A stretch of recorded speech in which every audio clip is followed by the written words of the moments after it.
Now we are discussing about the extraction of metals. Extraction of metals में से एक ना एक क्वेश्चन ज़रूर बनता है मेटल्स एंड नॉन मेटल्स वाले चैप्टर में से, चैप्टर 3 में से, ठीक है। तो we have following metals, basically high reactive metal, medium reactive metal और लो रिएक्टिव मेटल। तीनों की एक्सट्रैक्शन अलग तरीके से होती है, ठीक है। तो आपको तीनों की एक्सट्रैक्शन आपको पता होनी चाहिए और मेटल्स भी पता होने चाहिए कि कौन से हाईली रिएक्टिव होते हैं, कौन से मॉडरेट होते हैं और कौन से लो रिएक्टिव होते हैं। भाई लो रिएक्टिव तो जो हम डेली यूज़ में करते हैं जैसे सिल्वर, गोल्ड, ये तो लो रिएक्टिव होते हैं, ठीक है। और हाई रिएक्टिव आपके sodium, potassium, calcium, magnesium, aluminium.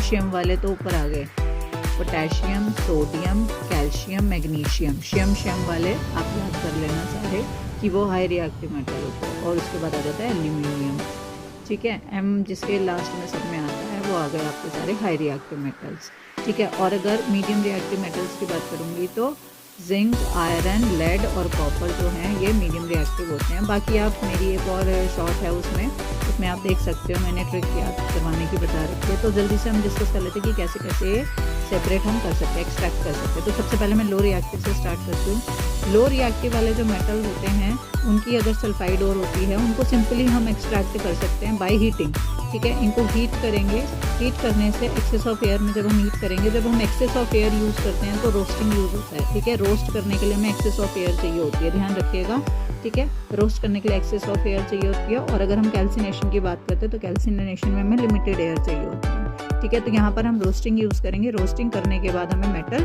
मिल जाएगा। मेटल मिलने के बाद हम उसकी रिफाइनिंग करते हैं। रिफाइनिंग के लिए electrolytic refining we can use, ठीक है। इलेक्ट्रोलिटिक रिफाइनिंग ये हो गया लो रिएक्टिव का। मीडियम रिएक्टिव की अगर हम बात करते हैं तो मीडियम रिएक्टिव मेटल्स की जो ओर हैं, ओर मतलब इम्प्यूरिटीज़ जो हैं वो तो या तो कार्बोनेट में मिलती हैं या सल्फाइड में मिलती हैं। कार्बोनेट वाली जो ओर्स हैं वो कैल्सिनेशन, सी से कार्बोनेट, सी से कैल्सिनेशन, दोनों याद रखना। कार्बोनेट वाली ओर हमेशा कैल्सिनेशन से रिफाइन एक्सट्रैक्ट हो सकती है, ठीक है।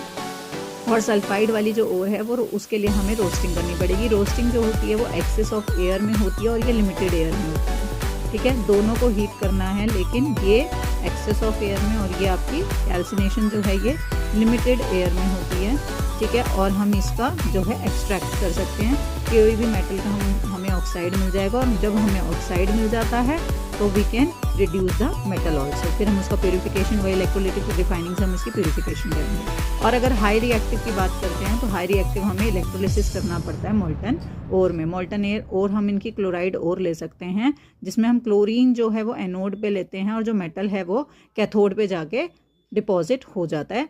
Then we can extract the pure metal.